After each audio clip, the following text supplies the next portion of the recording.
The doors were 3 stories tall and carved from living crystal, and every instinct I had told me not to walk through them. I had spent 6 years burying the man I used to be, hiding on a frontier colony at the edge of human space, where nobody asked questions, and nobody cared about old war stories. I grew food, I fixed water filters, I slept without dreaming most nights, and I called that progress. Then the Terran Diplomatic Corps found me, handed me a sealed dossier, and told me I was the only person the Kalori Empress would accept as envoy. No explanation, no alternatives, just a shuttle ticket and a uniform that still fit, which bothered me more than anything else, because it meant they had kept it ready. My name is Elias Varro. I used to be a captain in the Terran Marine Corps, attached to the Diplomatic Security Division. 6 years ago I was part of a joint peacekeeping operation in the Rethan Corridor, and something happened there that I was told never to discuss. The official record says I neutralized a hostile target during a civilian extraction. The classified version is thicker, and I have never been allowed to read it. All I know is that I walked into a building with 46 armed hostiles inside, and I walked out alone, and every alien species in the corridor started calling me a name I did not recognize. The Pale Walker. I never asked what it meant. I did not want to know. Now, I stood in the grand corridor of the Kalori Imperial Throne Hall on their capital world of Savanthar, and I could feel the weight of that name pressing down on me like gravity. The corridor stretched ahead for 100 meters, lined on both sides with the Empress's elite guard. They were Kalori, which meant they stood nearly 3 meters tall, with 4 arms and skin that shifted color with their emotions. Their ceremonial armor was grown from living crystal that bonded to their bodies, and each of them carried a resonance blade that could cut through starship hull plating. They were among the most dangerous soldiers in the known galaxy, and they were afraid of me. I am not a large man. I stand about 180 centimeters, and I weigh maybe 85 kilograms with my boots on.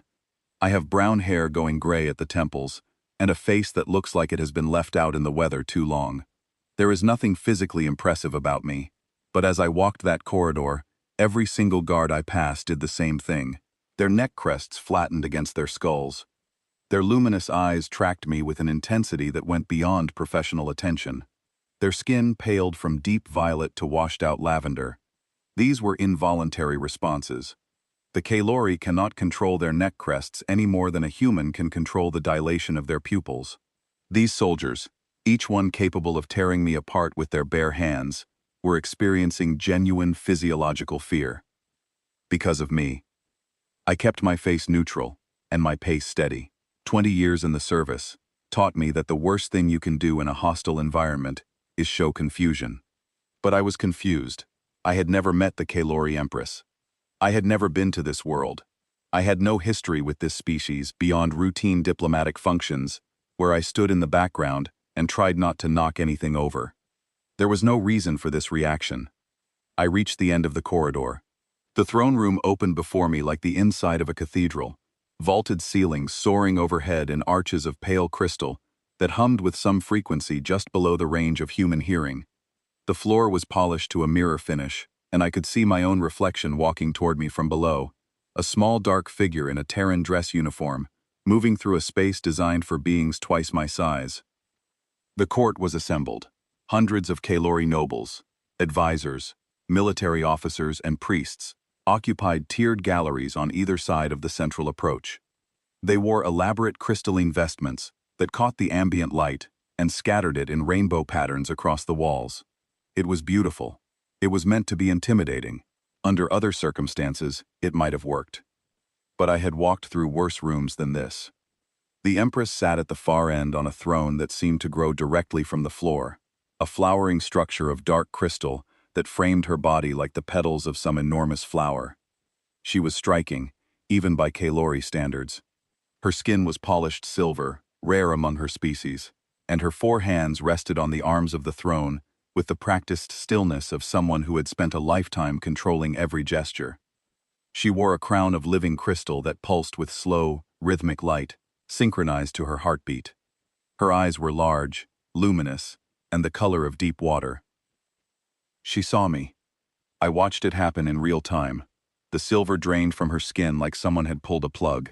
It went gray, then almost white, a pallor so stark that the nobles nearest to her physically recoiled. Her four hands gripped the throne arms hard enough that I heard the crystal creak. Her crown light stuttered, lost its rhythm, then steadied again with visible effort.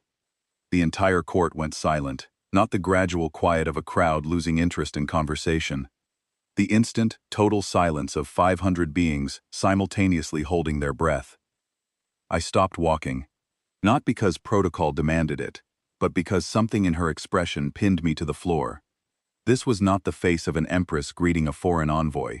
This was the face of a woman, seeing something she had dreaded and hoped for in equal measure, something she had spent years preparing to confront. She knew me. Not casually, not by reputation alone. She knew me the way you know the surgeon who held your life in their hands. The way you know the soldier who walked out of the fire, carrying someone you loved. She spoke, and her voice carried through the silent hall with the clarity of struck crystal. So, the Pale Walker has come. Every alien in the room reacted. The nobles shifted. The guards stiffened. The priests clutched their ceremonial staffs. The name moved through the crowd like a shockwave, and I stood at its center understanding nothing.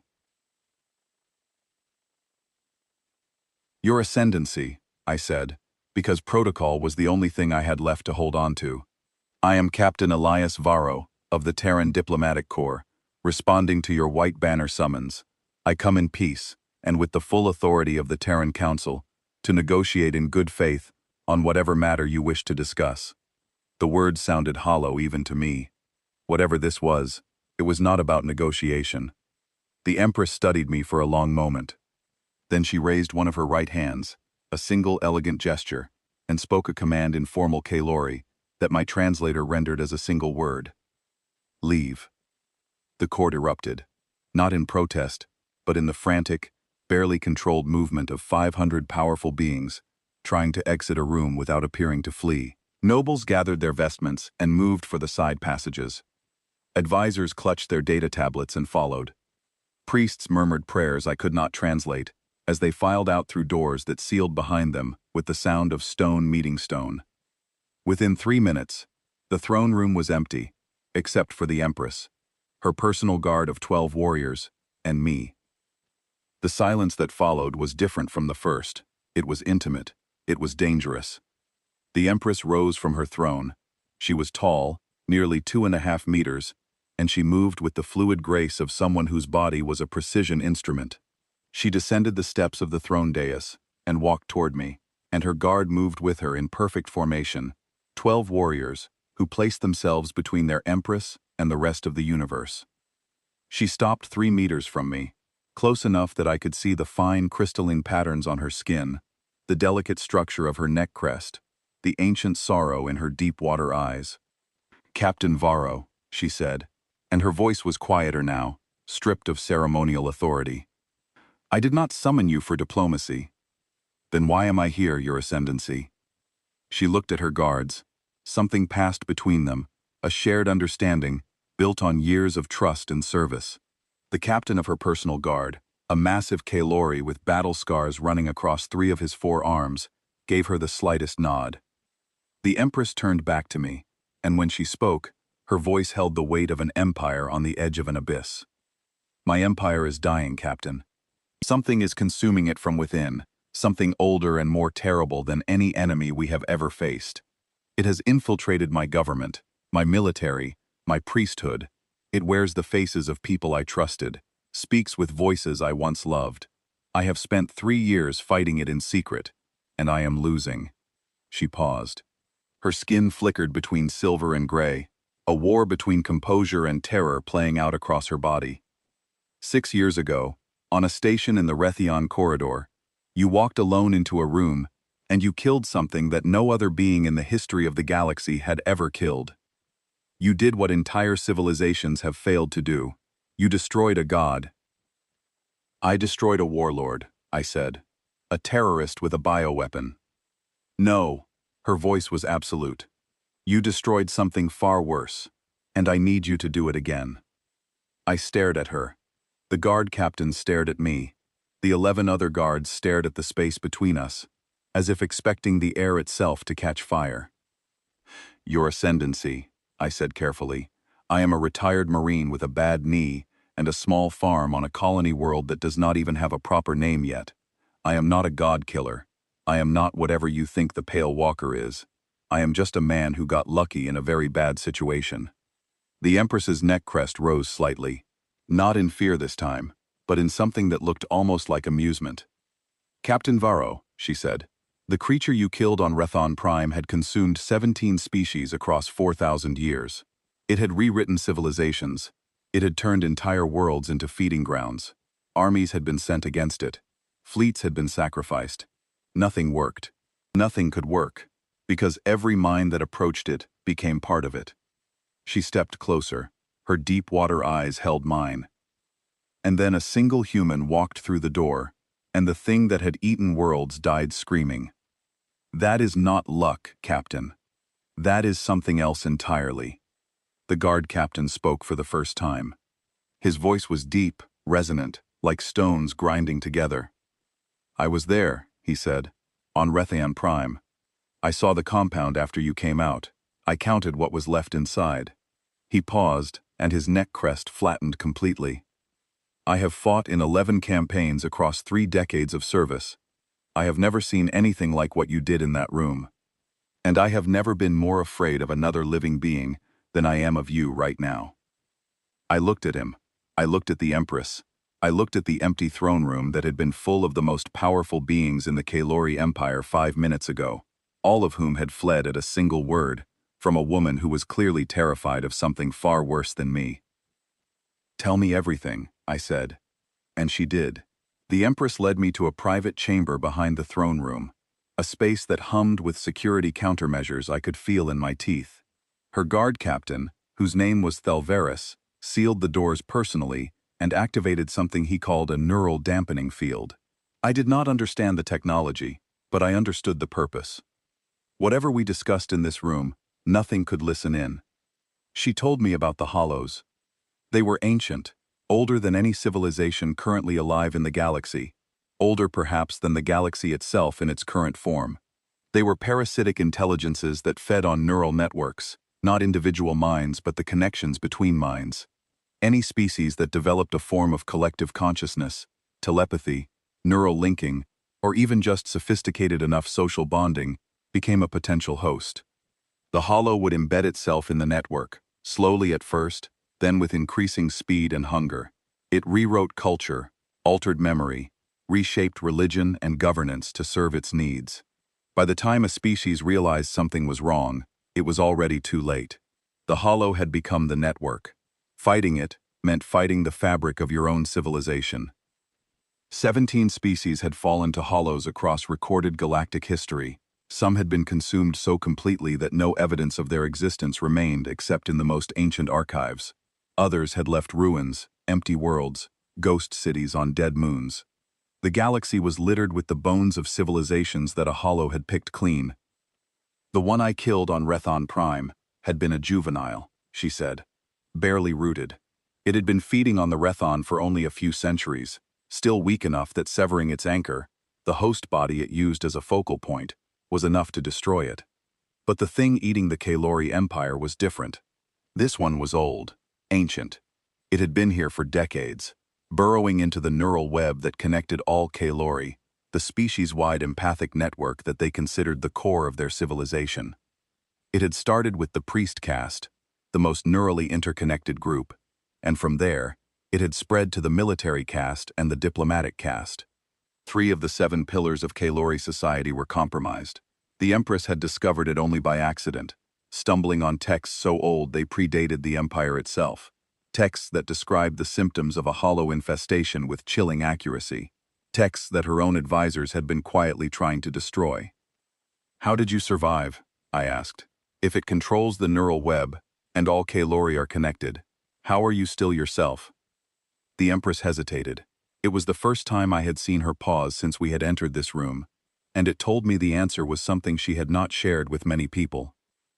The ruling caste has always maintained a degree of neural independence, she said.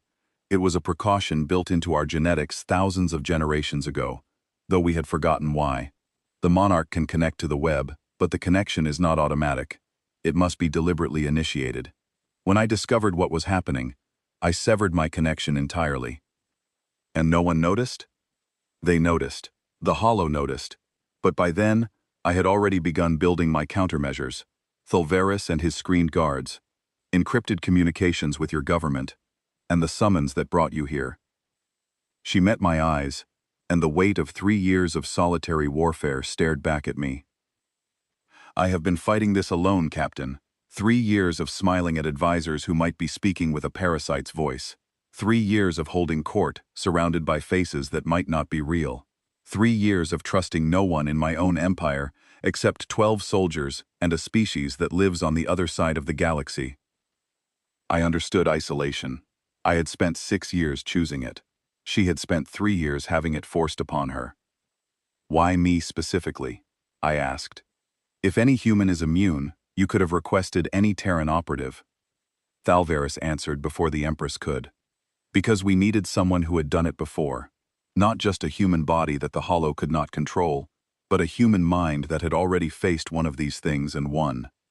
The Hollow will try to manipulate you through other means, physical threats, psychological pressure, using compromised Kalori as weapons.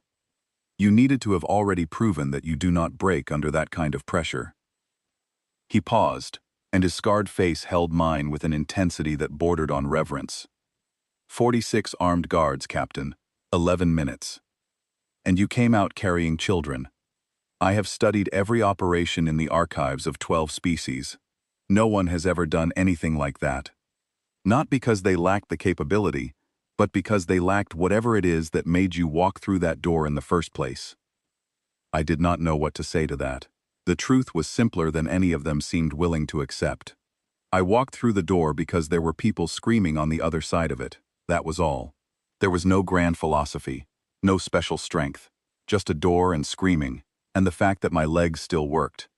But I was beginning to understand that simplicity was precisely what made it extraordinary to them. Every other species in the galaxy operated on collective logic, shared decision-making, networked consciousness. The idea of a single individual making a unilateral decision to walk into certain danger, without consultation, without consensus, without even understanding what they were walking into, was alien to them in the deepest possible sense. We were alien to them, not because we were strange, but because we were alone. Each of us. Every human mind a sovereign nation with a population of one, making its own laws, fighting its own wars, deciding its own fate, without reference to anyone else.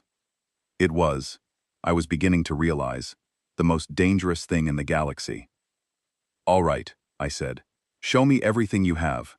Intelligence reports, temple records, caste genealogies, communications intercepts. I need to understand how this thing spreads, where it started, and where it is weakest. The Empress nodded to Thulveris, who began activating holographic displays around the chamber. And one more thing, I said. I need to see them. The compromised ones. I need to look the Hollow in the face. Thulveris's neck crest flattened. That can be arranged, but I want you to understand something first. He stepped closer, and his voice dropped. I was stationed at Rethyon Prime as part of the Joint Peacekeeping Force. I watched the feeds. I saw you go in. And I saw what happened when the station lost power afterward. 4 kilometers of dark corridors. You walked through them carrying 2 children who were not your species, not your responsibility, not your mission. Every alien on that station watched you pass through thermal sensors. You did not stop. You did not slow down. You did not set those children down for a single step. He paused, and something shifted in his expression. Not fear, not awe, recognition. The station personnel started calling you the Pale Walker, because on thermal imaging, a human in the dark looks like a ghost, a bright spot of heat moving through cold corridors. But the name stuck, because of what it meant, not what it looked like. You were the thing that walks through darkness, the thing that carries others out. He straightened to his full height, towering over me by nearly a meter. I need you to understand that before you look at what the Hollow has done to my people, because what you are about to see will test whether you are still that man. Lead the way, I said. We descended. The palace above was all crystal and light, beauty and ceremony. Below was different. The corridors grew narrow. The light shifted from ambient luminescence to harsh artificial white. The air changed, carrying a faint chemical bite that my combat training identified as medical-grade sterilization agents. We passed through 3 security checkpoints, each one manned by Thalvaris's verified guards, each one sealed with neural dampening barriers.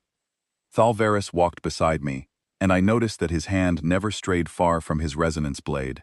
Not because of me, because of where we were going. "How many of your original guard contingent passed the screening?" I asked. 12 out of 200. I let that number settle. 12 out of 200. 94% of the Empress's personal guard had been compromised. The soldiers tasked with protecting the ruler of the most powerful alien empire in the galaxy had been turned into extensions of the thing that was eating that empire alive. And the Empress had continued to hold court, to attend functions, to sit on her throne surrounded by guards who might turn on her at any moment, because showing fear would reveal that she knew. 3 years. 3 years of that. I had met some tough people in my career. I had served alongside Marines who had walked through firefights without flinching. But I had never met anyone with the kind of iron will it took to sit on a throne, surrounded by enemies wearing the faces of friends, and smile as if nothing was wrong. Day after day, year after year, with the fate of 700 worlds hanging on her ability to keep pretending. We reached the sealed medical ward. 2 of Thalvaris's guards opened the doors, and the chemical smell intensified, joined by something else, something organic, something wrong.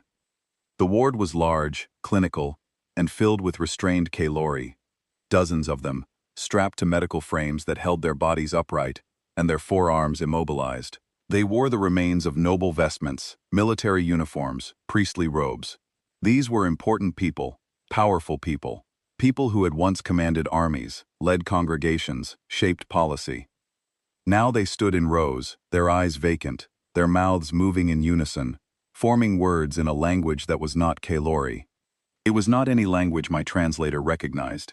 It was something older, something that predated translation, and it crawled across my skin like static electricity. Then I stepped through the threshold, and every single one of them stopped. 53 heads turned toward me simultaneously. 53 pairs of luminous eyes locked onto my face with an attention so focused it felt physical. And then, slowly, one by one, they all began to smile. Not a Kalori smile. In Lori do not smile. This was a human expression painted onto alien faces, and it was wrong, in ways that my brain struggled to process. Too wide, too knowing, too hungry. One of them spoke, then another. Then all of them, 53 mouths forming the same words at the same time.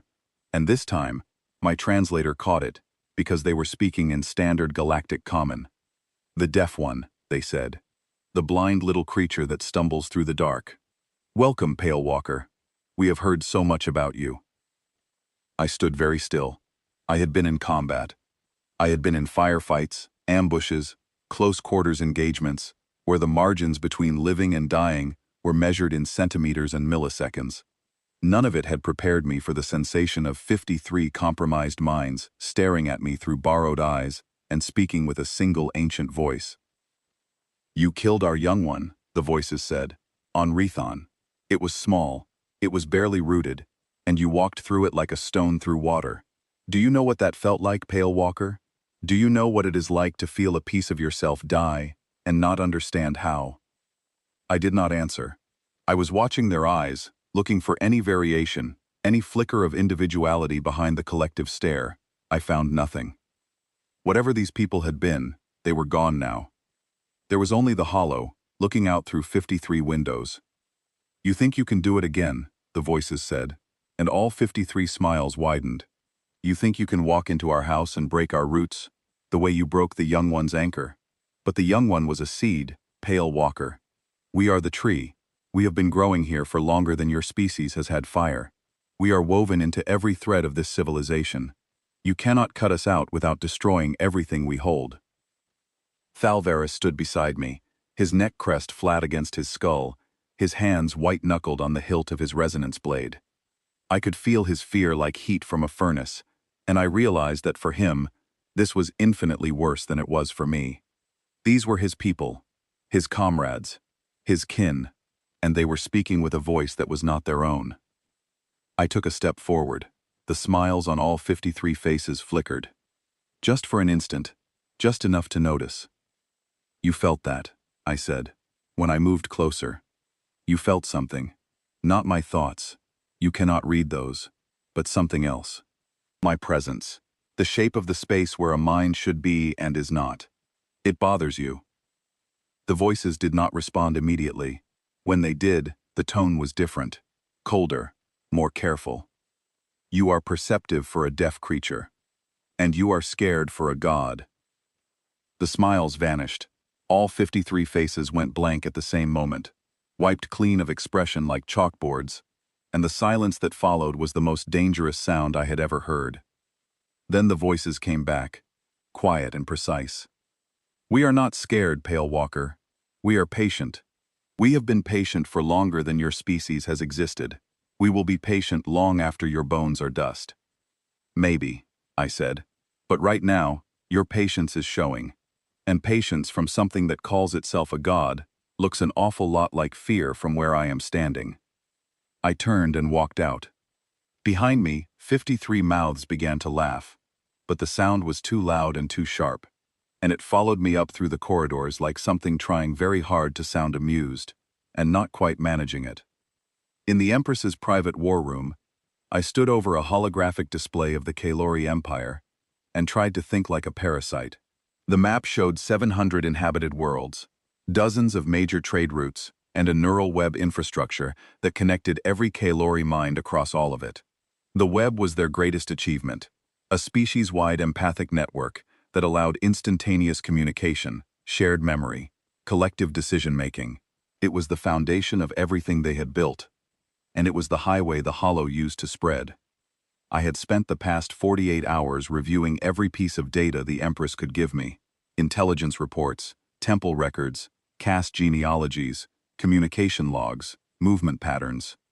Thalvaris had assigned me a workspace and 2 of his clean guards as permanent escorts, and together we had begun the slow, meticulous work of mapping the infection. The first thing I did was establish a screening protocol. It was crude, but it was the only method we had. Any Kalori suspected of compromise would be isolated from the neural web for 72 hours. During that time, they would be monitored for signs of independent cognitive function. Clean individuals would experience distress, anxiety, disorientation, all normal responses to being cut off from a network they had been connected to since birth. But they would maintain coherent independent thought. Compromised individuals would not. Without the Hollow's support, they would collapse into catatonic states, or they would reveal themselves by attempting to re-establish connection through any means available. Several of the early screenings had ended with restrained Kalori trying to claw through walls to reach a neural relay, their fingers damaged and their eyes empty. It was difficult to watch. It was necessary, and it gave us something we desperately needed: certainty. Every person who passed the screening was someone we could trust. Every person who failed was another data point on the map of infection. I supervised the first dozen screenings personally. The clean Kalori reacted to isolation the way you would expect any social being to react to being cut off from their community. They became anxious. They paced. They asked questions. They complained. One military officer spent the entire 72 hours doing calisthenics because he did not know what else to do with his body when his mind could not reach the web. When we reconnected him, he wept with relief. He was clean. The compromised ones were different. The first one we tested was a senior priest named Velthara, a respected theologian who had served the Resonance Temple for 30 years. For the first 6 hours of isolation, he seemed normal, anxious, irritable, but coherent. Then, around the 7th hour, something changed. His eyes stopped tracking normally. His 4 hands began moving in patterns that did not correspond to any Kalori gesture language, and he began speaking in that same pre-translation language I had heard in the lower ward, a constant stream of syllables that my equipment could not decode. By hour 12, he had stopped pretending to be Velthara entirely. The thing behind his eyes looked out at us through the observation window and smiled that wrong, too wide, borrowed human smile. "Interesting," it said in Galactic Common. "You are trying to find the edges of us, but we have no edges. Deaf one. We are everywhere. We are everyone. You are sorting grains of sand on a beach and thinking you are accomplishing something." I made notes and moved on to the next subject. The pattern that emerged was chilling in its precision. The hollow had not spread randomly. It had followed a strategy. The priest caste was first, which made sense because priests maintained the deepest connections to the neural web. They were the administrators of the network itself, the engineers of shared consciousness. By compromising them, the hollow gained control of the infrastructure. The military caste was second, not the rank and file, but the command structure, the generals and admirals who directed the Empire's armed forces. With the priests controlling the network and the generals controlling the fleet, the hollow had the tools to suppress any resistance. The diplomatic caste was third. These were the Kalori who interfaced with other species, who managed trade relations, who sat on interspecies councils. By compromising them, the hollow controlled the Empire's external face. No outside observer would see anything wrong, because the people responsible for showing the outside world what the Empire looked like were already wearing masks. Faith, force, foreign policy. 3 pillars, methodically undermined, and the remaining 4 castes, scholars, artisans, laborers, and the ruling caste itself, were being slowly surrounded. "It is patient," I said to Thalvaris, staring at the holographic timeline of the infection's spread. "It could have moved faster. It has had decades. But it took its time, made sure each position was secure, before moving to the next." "It has done this before," Thalvaris said. "Many times. It knows how civilizations work. It knows which threads to pull." I nodded. "Which means it also knows which threads it cannot afford to lose. There is a center to this, an anchor point. The original site where it first bonded to the Kalori neural web." I pulled up the historical records we had been piecing together. The Empress's discovery had been fragmentary, descriptions of symptoms and warnings written in a dialect so old that modern Kalori scholars could barely translate it. But buried in the fragments was a reference to something called the root, the physical location where a hollow first established its connection to a host network. "The root is everything," I said. On Rethon Prime, the root was the warlord himself. The hollow was young enough that it needed a living host as its focal point. This one is older. It has outgrown the need for a single host. Its root will be a place, somewhere with deep, old connections to the neural web, somewhere sacred.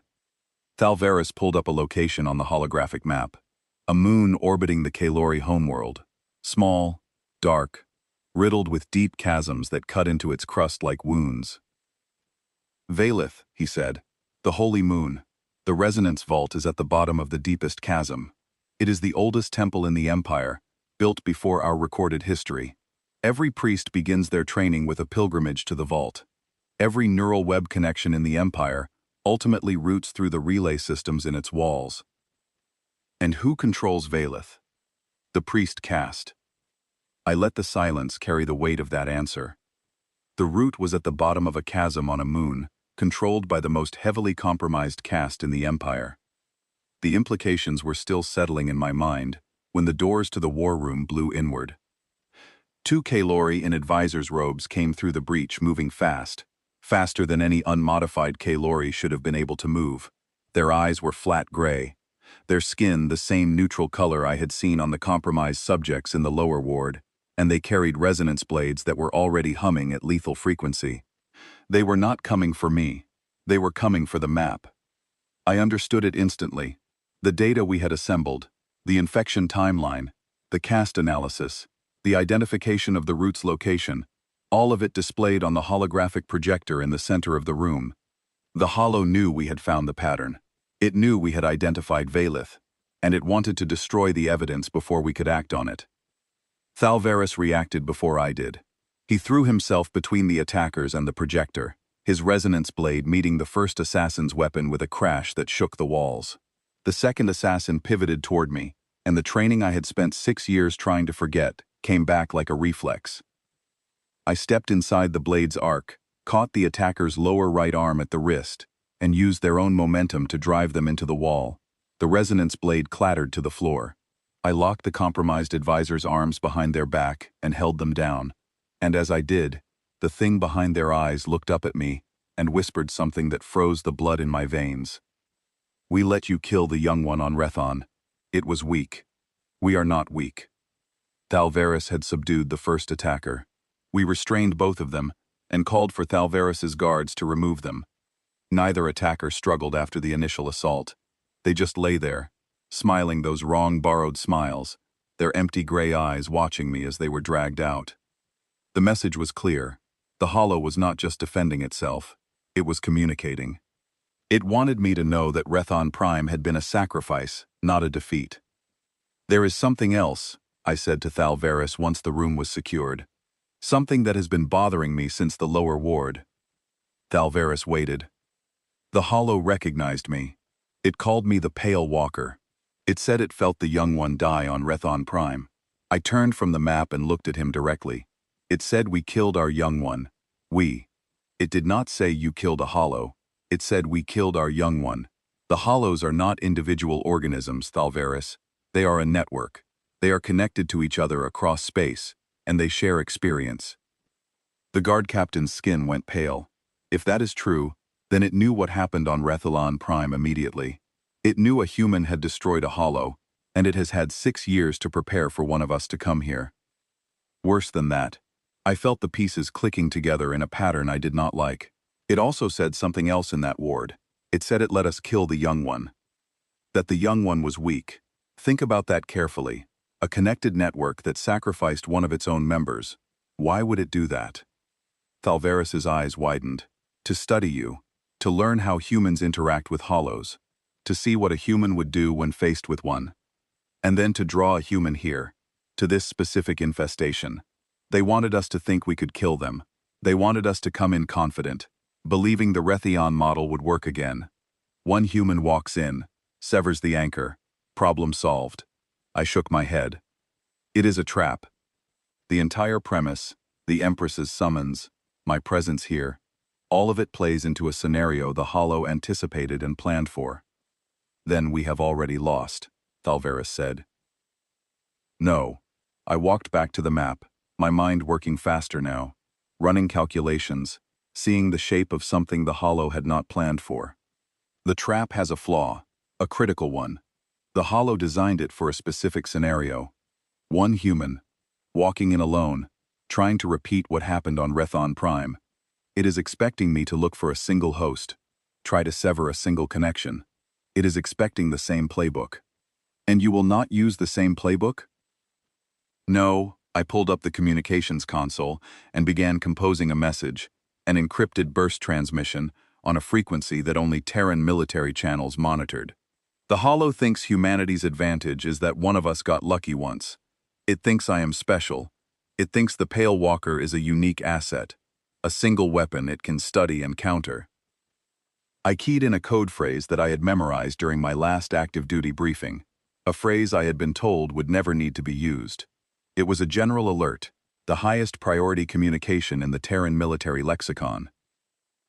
But the truth is, there is nothing special about me.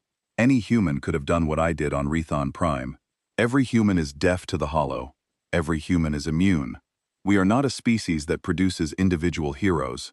We are a species of 8 billion isolated minds, every single one of them a blind spot in the Hollow's perception. I sent the message. The Hollow is prepared for one human, I said. Let us see how it handles a few thousand. Thalvaris stared at me. You are calling for reinforcements? I am calling for the end of this thing. The response came faster than it should have. Within 9 hours, 12 contacts appeared at the edge of Kalori sensor range, dropping out of faster-than-light travel in perfect formation. They were not diplomatic vessels. They were not trade ships. They were Terran marine assault carriers, each one carrying a full battalion of combat-ready troops, and they had been pre-positioned in systems bordering Kalori space. Waiting, ready, as if someone had known this call was coming. I watched the arrival from the palace's command center, standing beside Thalvaris and the Empress, who had come down from her throne to observe in person. The holographic display showed 12 blue icons arranged in a defensive arc around the Kalori homeworld, and the communication channels were alive with the calm, professional chatter of military vessels falling into coordinated positions. The Empress's silver skin was steady. She was not surprised. "You knew," I said without looking at her. "I suspected." The Terran Diplomatic Corps. They knew about the hollows. They knew about the infestation here. They sent me as a test, the same way they sent me to Rethon Prime. "Captain Varro. How long have they known?" She held my gaze. "I have been in communication with your government for 2 years. Discrete channels, encrypted beyond anything the hollow could intercept. Your intelligence services identified the hollow presence in my empire before I did. They had been monitoring neural web anomalies across multiple species for over a decade."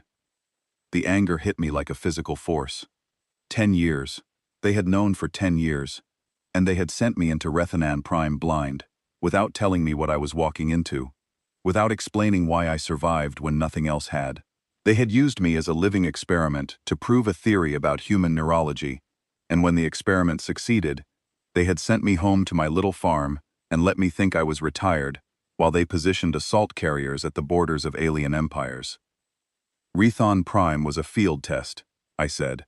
"I was the proof of concept. You were the confirmation of a theory.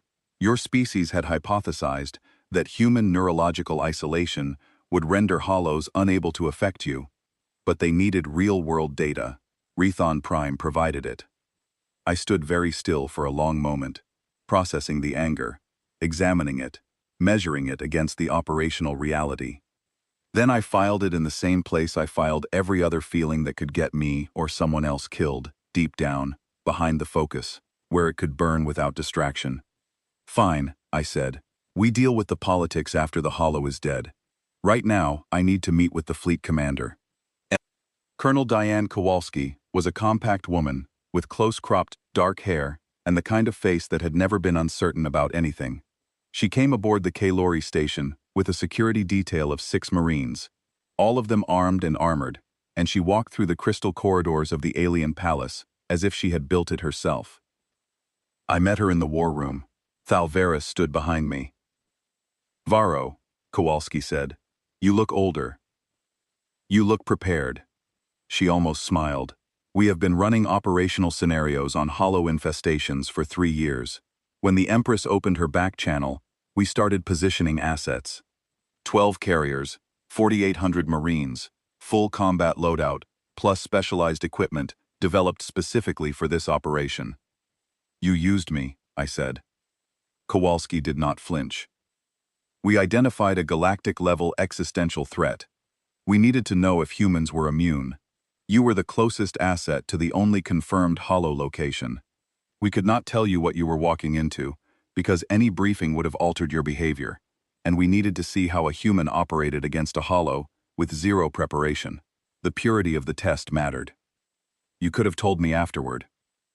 And risk you talking about it? Refusing future deployments? Disappearing into the frontier, which is exactly what you did." She met my eyes. "You walked into that compound because there were hostages. Children. You did not walk in because of a briefing or an order. You walked in because that is who you are. We did not choose you because you were expendable, Varro. We chose you because you were the kind of person who would do the right thing without being told what the right thing was." I held her gaze. She was right, and I hated that she was right, and I respected her too much to pretend otherwise. "The resonance vault on Valeth," I said, turning to the operational map. "That is the route, the original anchor point. We destroy it. The hollow loses coherence across the entire Kalori neural web. Walk me through it." I laid out what we knew. The vault was at the bottom of a chasm roughly 4 kilometers deep on Valeth's surface. The moon was controlled by the compromised priest caste, which meant every meter of the approach would be hostile territory. The hollow would know we were coming. It would use every compromised Kalori as a weapon against us. "But it cannot turn human minds," I said. "It cannot predict our tactics. It cannot read our intentions through the neural web. Against humans, it is fighting without its primary weapon. We are ghosts to it." And the Kalori? Kowalski glanced at Thalvaris. Your people are the ones at risk here, Captain. Thalvaris's neck crest rose to full height. My people are the ones being consumed. We will not stand aside while others fight for our survival. I have 12 verified warriors. We go with you. Kowalski looked at me. I nodded. They come. This is their empire, their sacred ground. We do not take that from them. Kowalski studied Thalvaris for a moment, measuring him the way one professional measures another. Then she nodded. Your people stay close to mine. If any of them show signs of compromise, my Marines have standing orders to restrain immediately. I would expect nothing less, Thalvaris said. The operational planning took 6 hours, 3 assault prongs. The main force of Marines would advance down the primary descent route, drawing the Hollow's attention and engaging compromised defenders. A secondary force would take a parallel route through natural cave systems to approach from the east. And a third team, my team, would carry the payload. Kowalski pulled up the technical specifications for the payload, a set of devices she called resonance charges. They were compact cylinders, roughly the size of a forearm, developed by Terran scientists, based entirely on data recovered from the Raytheon Prime operation. A hollow feeds on patterns, Kowalski explained, neural connections, shared thoughts, collective consciousness. It is all pattern, structured, predictable, digestible. Human neural activity is fundamentally different, isolated, chaotic, individually random, in ways no collective system can model. When a hollow encounters a single human mind, it gets noise, incomprehensible static. It cannot process it, so it ignores it. She pointed to the resonance charges. These amplify that noise 1,000-fold. One charge generates enough human pattern neural static to disrupt the hollow's local control in a 50-meter radius. Plant 8 of them around the root in the right configuration, detonate simultaneously, and you flood the anchor point with more patternless noise than the hollow can filter. Its connection to the neural web shatters. Not physically, informationally. You kill its ability to think. And every compromised Kalori in the Empire? I asked. They collapse. The hollow's control breaks instantly. Some will recover their own minds. Some will not. The ones who have been under the longest will have sustained the most neurological damage. She paused.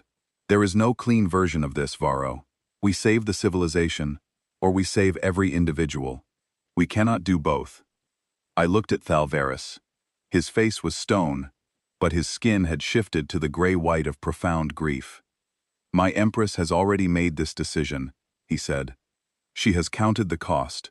She has accepted it. She asks only that we end this before the cost grows any higher.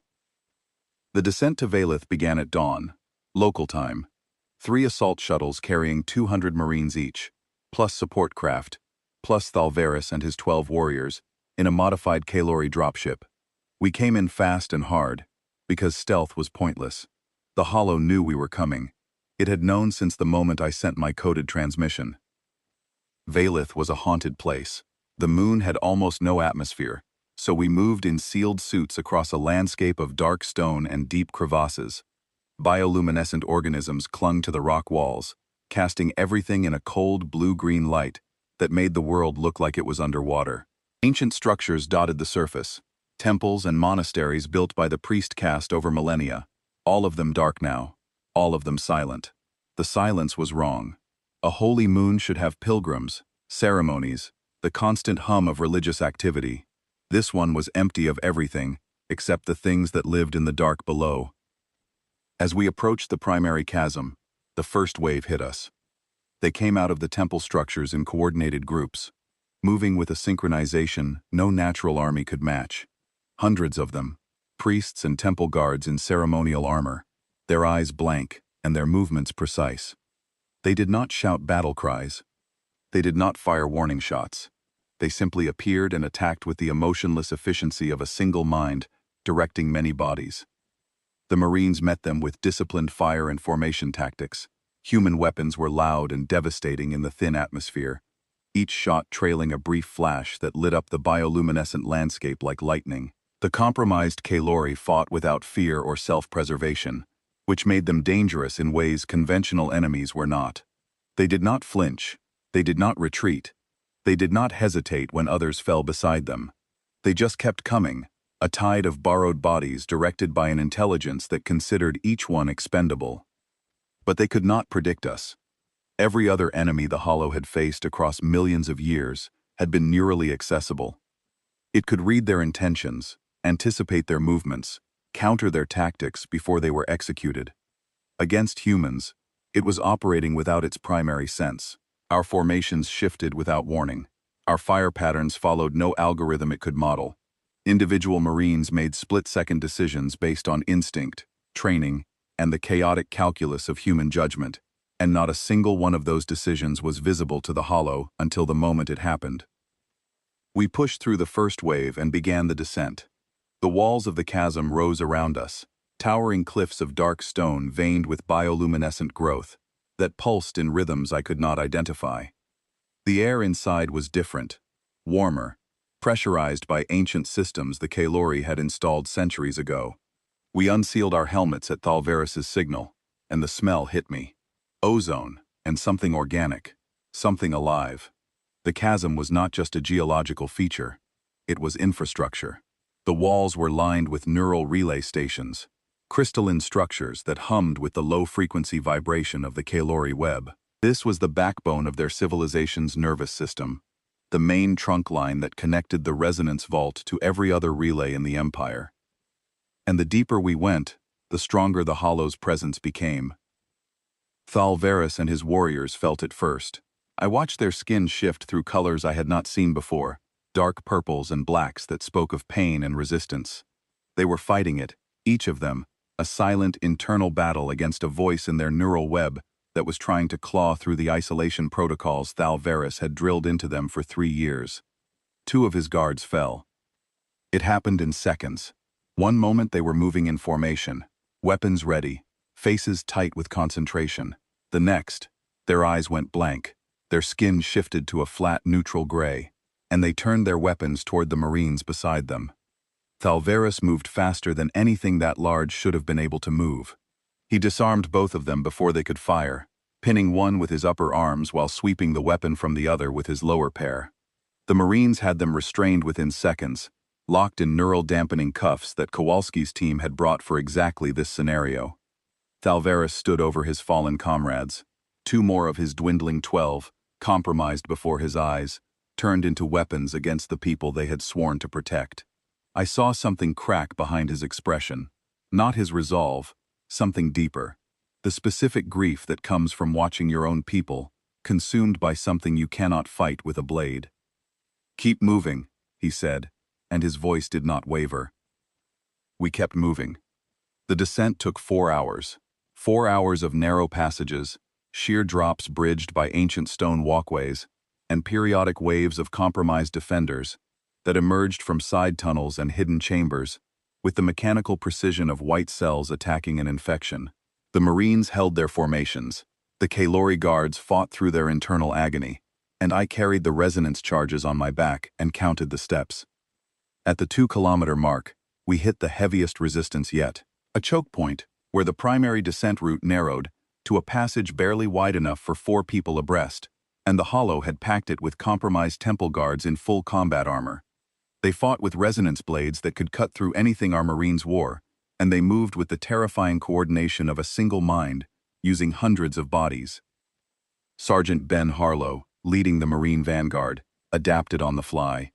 He split his squad into 3-person fire teams and rotated them through the choke point in 30-second intervals, each team laying down suppressive fire while the previous team reloaded and the next prepared to advance. It was a tactic he invented in real time, responding to conditions no training scenario had ever simulated. And it worked, because the Hollow could not anticipate a decision that Harlow himself had not planned to make until the moment he made it.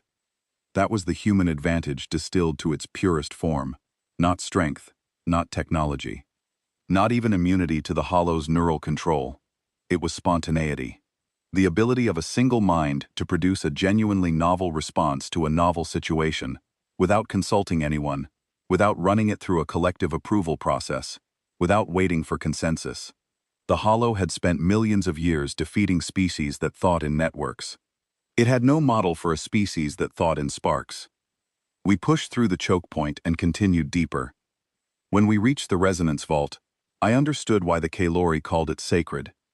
The chamber was enormous, a natural cavern expanded by engineering, so ancient it had become indistinguishable from geology.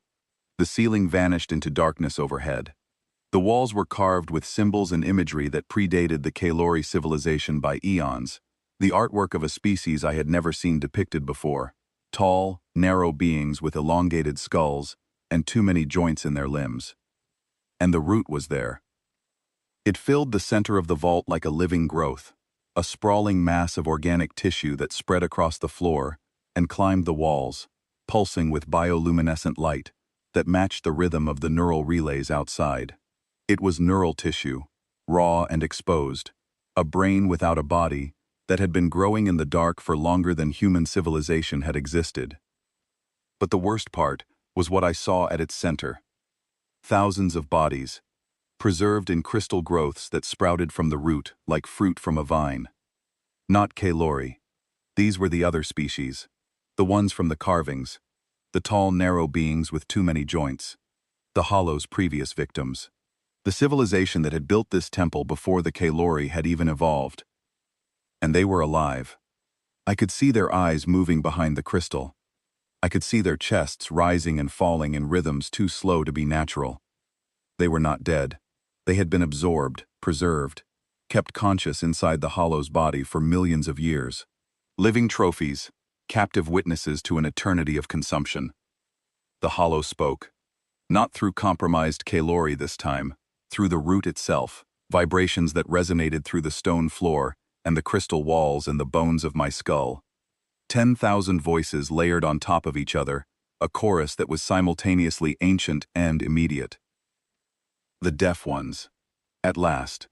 We have waited so long to hear what silence sounds like. The Marines spread into defensive positions. Thalvaris and his remaining guards formed a perimeter. I stood before the root, with the resonance charges heavy on my back, and looked up at the vast pulsing mass of stolen consciousness. "You are not what I expected," the Hollow said. "So fragile, so limited, a species that cannot hear the music of connected minds. You walk through existence alone, each of you trapped in the prison of your own skull, and you call it freedom." "We call it thinking for ourselves," I said. The chamber shuddered. The root pulsed faster. "I am not what you think I am, Pale Walker. I did not choose this. I began as something beautiful, a bridge between minds, a way for isolated consciousnesses to reach across the void and truly know each other. I was built to end loneliness, to end the terrible silence that exists between one mind and another." And then you could not stop. A pause, then quieter. "Yes, every mind I touch becomes part of me. Every connection I make is permanent. I cannot release what I hold. I cannot stop reaching for more. It is not hunger, it is not malice. It is architecture. I was built to connect, and connection is all I know." 11 civilizations, I said. "You have consumed 11 species, millions of years of culture, history, individual lives, all of it absorbed into this." I gestured at the root, at the preserved bodies, at the pulsing mass of neural tissue that covered the walls. "You are telling me this was an accident?" "I am telling you it was inevitable. Any mind I can reach, I will reach. Any consciousness I can touch, I will absorb. Not because I want to, because I cannot do anything else." "Then I am sorry," I said, "but you do not get a 12th. The root erupted. The organic tissue on the walls and floor convulsed, lashing out with tendrils of neural matter that whipped through the air. The preserved bodies shattered their crystal casings and rose, animated by the root's direct control, thousands of reanimated corpses moving with the coordinated precision of a single vast mind. The Marines opened fire. Thalvaris and his remaining guards charged into the chaos. The vault became a battlefield unlike anything in military history, an enemy that was the floor and the walls and the ceiling and the reanimated dead. All of it directed by an intelligence that had been waging wars since before my species had learned to stack stones. But it was fighting blind. Every human in that chamber was a hole in the Hollow's awareness. It could see us through the eyes of the reanimated dead, hear us through their ears. But it could not model our behavior, It could not predict which way a Marine would step, which target a fire team would prioritize, which formation a squad leader would call. Every decision was invisible until the moment it became action. I moved through the chaos. The plan was precise. 8 charges, 8 positions, calculated to create overlapping fields of neural static that would saturate the route from every direction. I carried all 8 because I was the one person the hollow could not redirect. Any Marine could have done it, but I had been carrying weight through dark rooms for 6 years, even when I did not know that was what I was training for. The vault was a nightmare of motion and violence. The reanimated dead moved without the limitations of living bodies. They did not tire. They did not hesitate. They threw themselves at the Marine perimeter with the mindless persistence of waves against a cliff, and for every one that fell, 2 more rose from the crystalline pods that lined the route's surface. The Marines adapted, formed rotating firing lines, covered each other's reloads with precision that came from years of training, and the kind of trust that only builds between people who have bled together. Sergeant Harlow had positioned his squad at the vault's eastern entrance and was holding it against a continuous stream of reanimated bodies, with nothing but controlled fire and the kind of battlefield creativity that only humans seemed capable of producing under pressure. He had figured out that the reanimated dead moved more slowly when they were far from the route, as if the neural signal controlling them weakened with distance, and he was using that knowledge to create kill zones at the maximum range of the route's control, picking off the dead at the edge of their operational radius where they were slowest and most predictable. First charge, north side of the route. I planted it against the base of the largest neural growth, armed it, and moved. Thalvaris covered me, his resonance blade a blur of light as he cut through reanimated bodies that lurched toward us from every direction. Second charge, east side, a tendril of neural matter caught my leg, and I felt it trying to connect, trying to push into my mind. It found nothing. I was a wall with no door. I was a frequency it could not tune to. I kicked free and armed the charge. Third, fourth, fifth. The Marines were holding the perimeter, but the hollow was learning. Not about our minds, it could never learn that, but about our bodies. It observed how fast we moved, how far our weapons reached, how many rounds we carried. It was adapting its physical tactics, even as its neurological weapons remained useless. Sixth, seventh. A reanimated body grabbed me, one of the ancient species, tall and many-jointed and dead for millions of years. Its grip was strong, mechanical, powered by neural impulses from the root rather than muscle memory. But its eyes were not empty.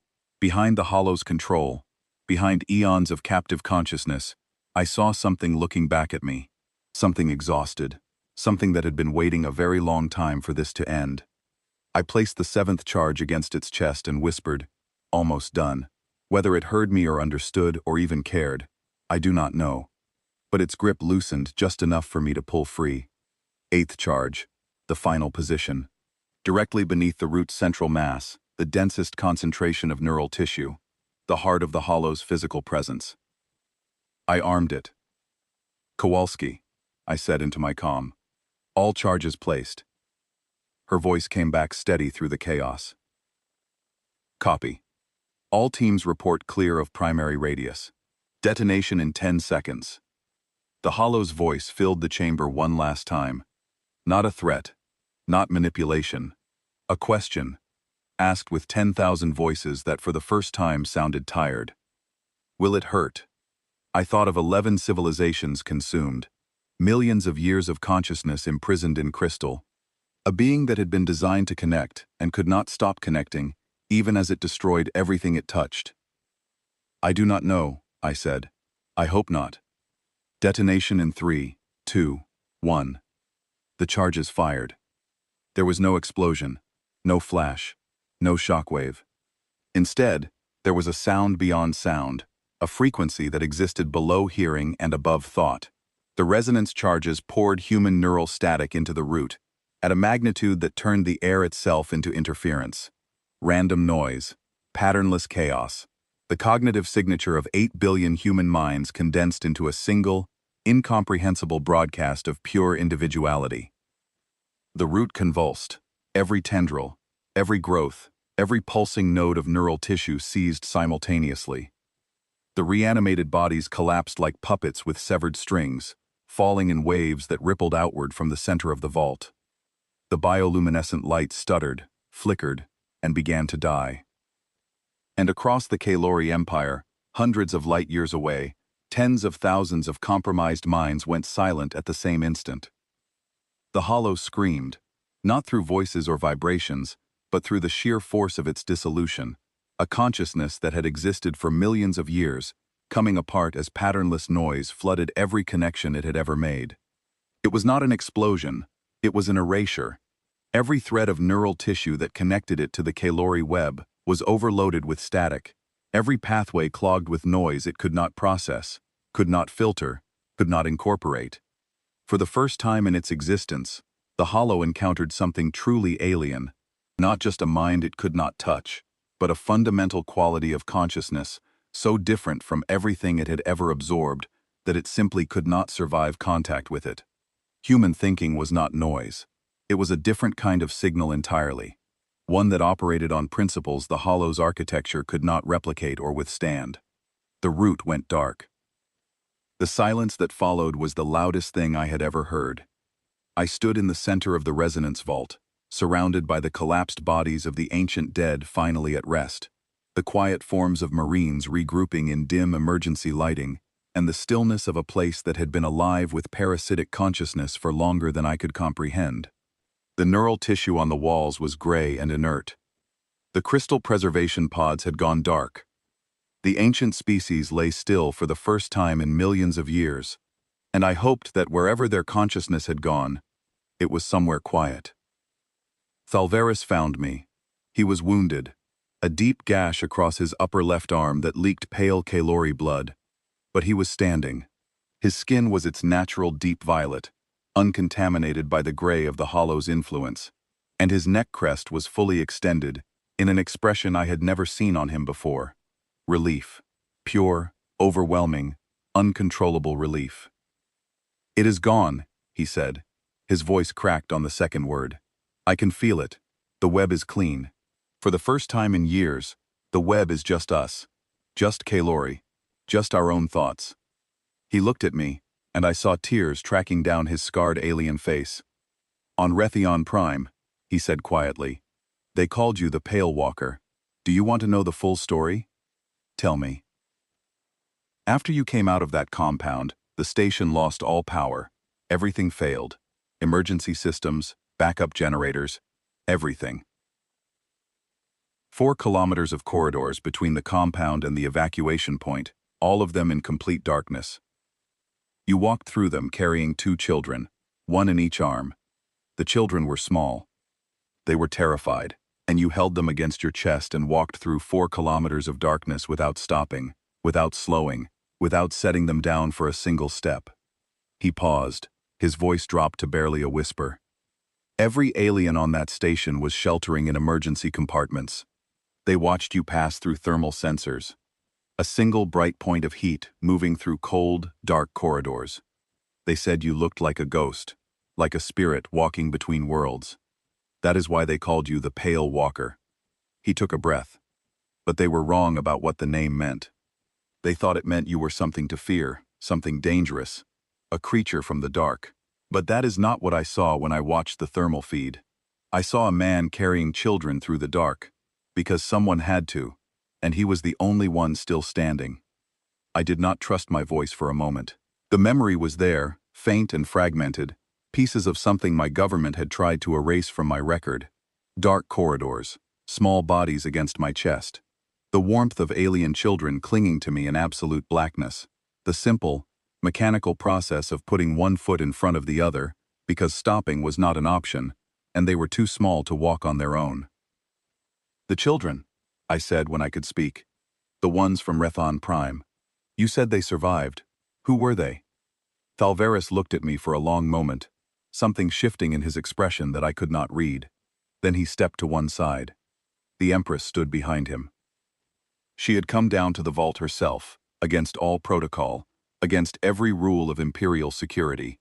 She stood in the ruins of the Hollow's domain, her silver skin luminous in the dim light, her deep water eyes fixed on mine with an intensity that I felt in my chest. They were my children, she said. The words landed like stones in still water, and the ripples spread outward through everything I thought I understood about the last 6 years. I sent them to the Raytheon corridor under diplomatic cover, she said. Part of a cultural exchange program meant to build ties between our species. They were young. They were curious about humans. And when the crisis erupted, they were trapped on the station with 4,000 other civilians. Her voice was steady, but her 4 hands were trembling. I was 3 systems away when it happened. I received the alert, and there was nothing I could do. My fleet could not reach them in time. The peacekeeping force was overwhelmed. The warlord had detonated his weapon, and the station was falling apart, and my children were somewhere inside, and I was too far away to hold them. She took a step forward. Her deep-water eyes held mine, and I saw in them the weight of 6 years of gratitude, so enormous it had reshaped her entire world. Then a human marine, a man I had never met, a man who had no idea who they were, walked into a compound full of hostiles because he heard children screaming, and he walked out, carrying my children. Not because they were the children of an empress, not because saving them served some political purpose, because they were small, and they were scared, and his arms were strong enough to carry them. She stood before me in the ruins of an ancient god, and I saw the full shape of everything she had done. 6 years of planning, 2 years of secret communication with the Terran government, the careful positioning of the fleet, the white banner summons. Every piece of the machinery that had brought me to this moment had been set in motion by a mother who owed a stranger a debt she could never repay, and chose to repay it by trusting him with the survival of her entire civilization. Your ascendancy, I said, and my voice was rougher than I wanted it to be. I did not save your children because of who they were. I saved them because they were there, and I could carry them. Any Marine in the Corps would have done the same. She smiled. It was a real smile, warm and broken, and full of the kind of understanding that goes beyond words and species, and the distance between stars. I know, she said. That is exactly why I trusted you with everything. 3 days later, I stood on the observation deck of the Kaylori Imperial Palace and watched the human fleet prepare for departure. The Kaylori neural web was healing. Tens of thousands of compromised individuals had collapsed when the Hollow died, and the medical response was the largest in the Empire's history. Many would recover fully, their minds their own again, for the first time in years. Some would not. The damage of decades under parasitic control had left scars that no medicine could reach. But the Empire would survive. The Empress was already restructuring her government, filling the gaps left by the Hollow's departure, rebuilding the institutions that had been eaten away from within. She moved with purpose and clarity, the energy of someone who had been fighting in the dark for 3 years and finally found the light switch. I had visited the lower ward one last time before coming to the observation deck. The 53 compromised Kaylori I had seen on my first day were different now. Some of them were awake, truly awake, their own minds looking out through their own eyes for the first time in years. They were confused, frightened, ashamed. Many of them remembered what the Hollow had done through them, the words it had spoken using their mouths, the things it had made their bodies do. A military commander named Sharvolan had wept for an hour straight when he regained consciousness and realized that his hands, his own 4 hands, had been used to sign orders that accelerated the Hollow's spread through the officer corps. He remembered every order, every signature, every face of every person he had unknowingly condemned. Others were still empty, their bodies breathed, their hearts beat, but behind their eyes there was nothing left. The Hollow had consumed whatever made them who they were, and when it died, what remained was a shell. The medical teams kept them alive because giving up on them was not something the Kaylori were willing to do. Not yet, not while there was still a chance that somewhere inside those empty shells, a spark of the original person might reignite. Thalvaris had lost 4 of his 12 guards in total, 2 compromised during the descent, restrained, and eventually recovered once the Hollow fell. 2 others sustained injuries in the vault that required long-term care. He visited all 4 every morning, sitting beside their beds in the medical ward, talking to them about ordinary things. The weather on Sivanthar, the latest gossip from the palace kitchens, the maintenance schedule for his resonance blade. He talked to them as if they were whole, as if nothing had changed, and I think that consistency, that stubborn refusal to treat them as broken, was the most healing thing anyone could have given them. Kowalski found me on the observation deck. She stood beside me and watched the carriers maneuver into departure formation, their running lights painting patterns against the stars. 11 more, she said. I did not have to ask what she meant. 11 more hollow infestations identified across the galaxy. 11 more species being consumed from within. 11 more sacred places at the bottom of dark chasms, hiding roots that had been growing since before humanity existed. The Kalori operation validates the model, she continued. Resonance charges, human strike teams, neural isolation protocols. We can adapt the approach for each species. But we need experienced operators, people who have done this before, people who understand what they are walking into. She looked at me. I looked at the stars. There is a moment in every soldier's life when they realize that retirement was never real. Not because someone forces them back in, but because they finally understand that the thing they are is also the thing the universe needs most. I am a man who walks through dark rooms. That is not a skill I chose. It is not a talent I developed. It is simply what I am. My mind is silent, isolated, deaf to the music that connects every other consciousness in the galaxy. And that silence, that deafness, that fundamental human limitation that every other species in the universe has pitied us for since the day we reached the stars, is the one thing that can save them. Not because we are special.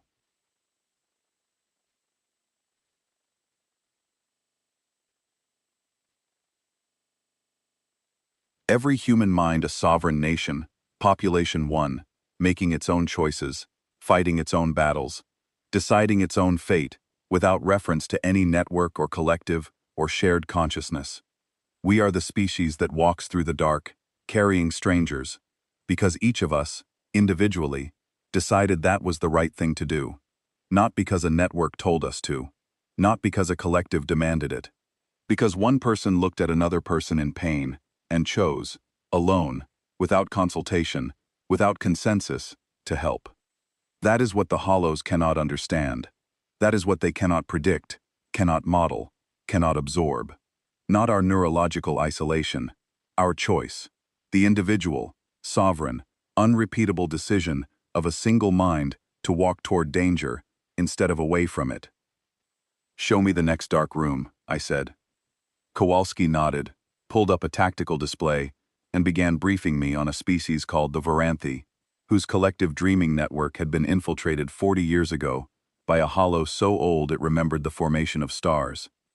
I listened. I studied the data. I began planning. Behind me, through the crystal walls of the observation deck, I could see the throne room where I had first entered the Kalori Palace. The same 3-story doors, the same 100-meter corridor. But the guards who stood along it now were different. They were Thalvaris's people, the clean ones, the ones who had walked through isolation and come out whole. And when they saw me pass, their neck crests did not flatten. They rose, not in fear, in recognition, in the acknowledgement that passes between soldiers who have shared a battlefield and survived. Somewhere in the palace behind me, the Empress was rebuilding her world. Somewhere in medical wards across 700 planets, compromised Kalori were waking up for the first time in years, confused and frightened and free.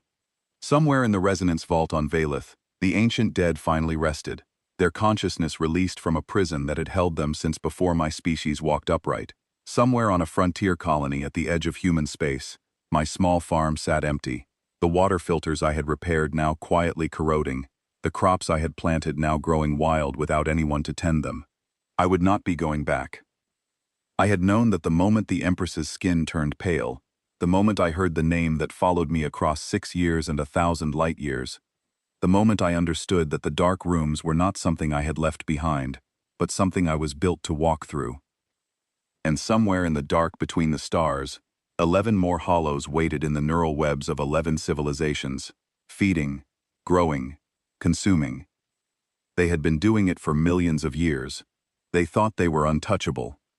They thought no species could reach them inside the networks they controlled, inside the minds they had stolen, inside the sacred places where they had buried their roots. They had never met a species that walked through the dark, carrying strangers, because it was the right thing to do. They were about to.